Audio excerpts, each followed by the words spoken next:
پیدا کرنے والے ہیں. ساری دنیا کے انسان مل کر کسی کو نفع دینا چاہے, اللہ نہ چاہے تو نفع نہیں دے سکتا. بھائی یہ گاڑی ہے ABD 194, یہ کرولا گاڑی ہے. 1 نمبر گیٹ کے سامنے جن صاحب نے کھڑی کی ہے وہاں سے ہٹا لیں, اس کی وجہ سے پریشانی ہو رہی ہے. ABD 194 کرولا گاڑی فوری طور پر یہاں سے ہٹا لیں, راستہ رک رہا ہے, پریشانی ہو رہی ہے.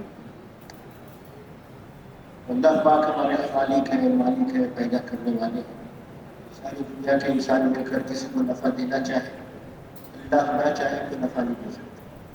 اور ساری دنیا کے انسان مل کر کسی کو نقصان پہنچانا چاہے, اللہ نہ چاہے تو نقصان نہیں پہنچا سکتے.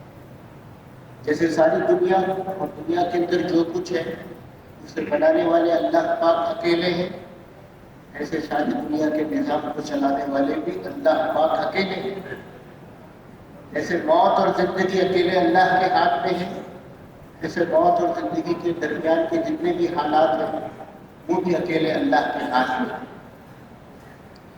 اس اللہ پاک نے بھائی جس کو ہمیں آپ کو اس دنیا کے اندر تھوڑے سے وقت لیے بھیجا ہے, اور اس لیے بھیجا ہے کہ ہم ایسی زندگی گزاریں, ایسی محنت کریں, ایسی کوشش کریں کہ یہاں کی تھوڑی سی زندگی بھی ہماری اچھی ہو جائے اور موت کے بعد کی ہمیشہ کی زندگی بھی اچھی ہو جائے. لیکن بھائی دوستو, زندگی اچھی بنانے کے لیے آج جو ہمارے ماحول معاشرے میں چل رہا ہے, جس کے پاس مال زیادہ ہوگا اس کی زندگی اچھی ہوگی, جس کے پاس زمینیں زیادہ ہوں گی اس کی زندگی اچھی ہوگی, جی جس کا کاروبار بڑا ہوگا اس کی زندگی اچھی ہوگی. یہ ہمارے ماحول معاشرے میں چل رہا ہے اور ہم بھی اس غلط یقین میں اٹکے ہوئے ہیں. الا ماشاء اللہ, کیونکہ زندگی بنانے والا کون ہے؟ اللہ. اس اللہ پاک نے زندگی بنانے کے لیے کیا شرط بتائی ہے؟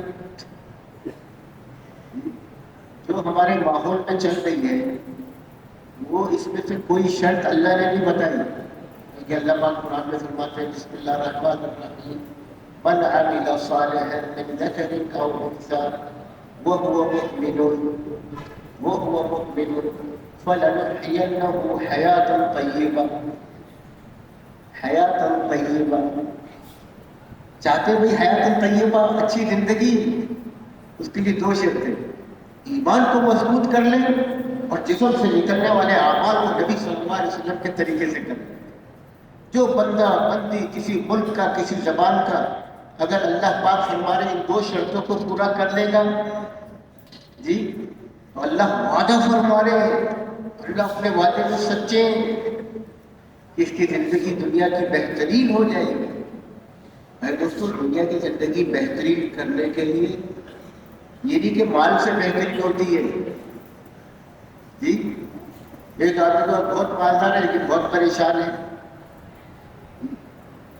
میں دوستوں, زندگی بہترین کا مطلب یہ ہے کہ زندگی کے اندر صحت ہو, عافیت ہو, برکت ہو, خیر ہو, اطمینان ہو, عزت ہو.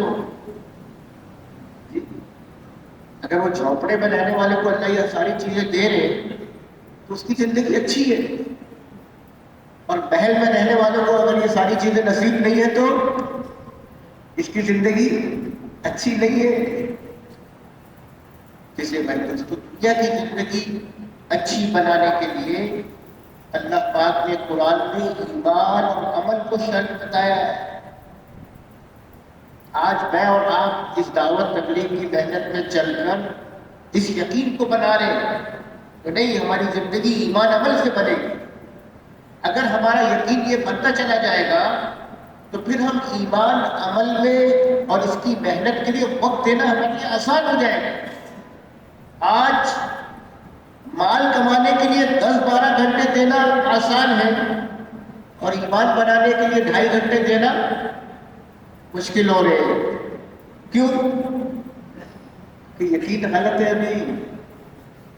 تو سارے قرآن کے اندر واضح ہے دوستو, اللہ پاک نے زندگی بننے کے کس پر دیے؟ اگر آج کسی غیر مسلمان سے پوچھیں کہ عزت کیسے ملتی ہے تو غیر مسلمان بھی یوں کہتا ہے کہ بڑا بنگلہ ہو اور بڑا بینک بیلنس ہو اور اچھی گاڑی ہو پھر عزت ہی عزت. غیر مسلمان بھی یوں کہہ رہا ہے. لیکن افسوس کے ساتھ اگر اس ایمان والے سے پوچھو تو اس کا بھی یقین یہی اٹکا ہوا ہے. لیکن جس کے خزانوں میں عزتیں ہیں اور جس کے ارادے سے عزت زمین پر آتی ہے وہ اللہ کیا فرما رہا ہے؟ وَلِلَّهِ الْعِزَّةُ وَلِرَسُولِهِ وَلِلْمُؤْمِنِينَ. عزت اللہ کے لیے اور اللہ کے رسولوں کے لیے اور بنگلے والوں کے لیے، ایمان والوں کے لیے. اس لیے بھائی دوستو، حضرت عمر رضی اللہ تعالیٰ عنہ جب بیت المقدس فتح ہوا، حضرت امیر المومنین حضرت عمر جب جو پہلے سے صحابہ موجود تھے انہوں نے کہا کہ آپ کا مسلمانوں کا امیر المومنین آئے گا، اسے ہم چابی دیں گے کیونکہ ہمارے پاس کچھ نشانیاں ہیں آپ کے امیر المومنین کی. یہودی نے کہا اللہ کرے دوبارہ سے اللہ مسلمانوں کی مت نصیب فرما دے.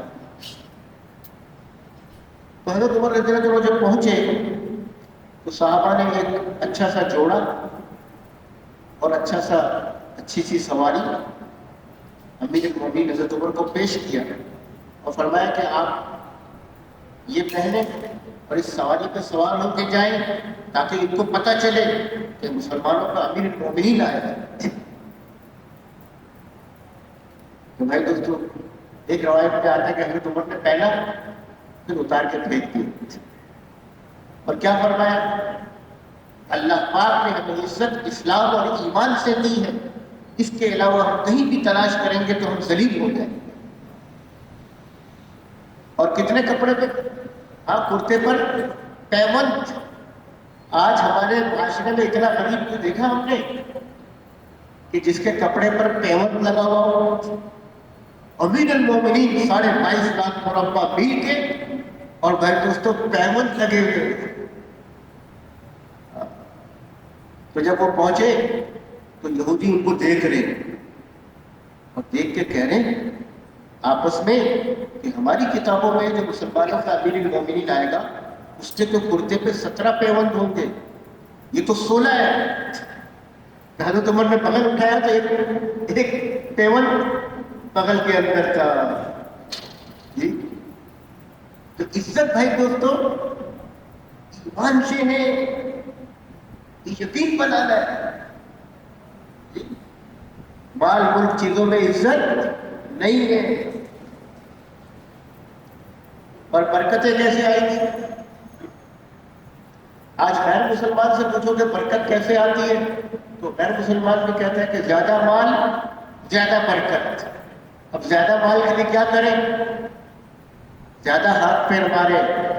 ایک دکان ہے تو 2 دکان کریں، ایک زمین ہے تو 2 زمین کریں. جی، آور ٹائم کریں اور پارٹ ٹائم کریں. کیوں؟ زیادہ مال زیادہ برکت. یہ غلط یقین ہے، یہ تو غیر کا یقین ہے. لیکن ہم بھی بھائی دوستو، ہم نے جب نبی کی محنت نہیں کی صحیح طرح سے، ہم بھی اس میں مبتلا ہو. برکت کہاں سے آتی ہے؟ اللہ کے پاس سے. کیا فرمایا؟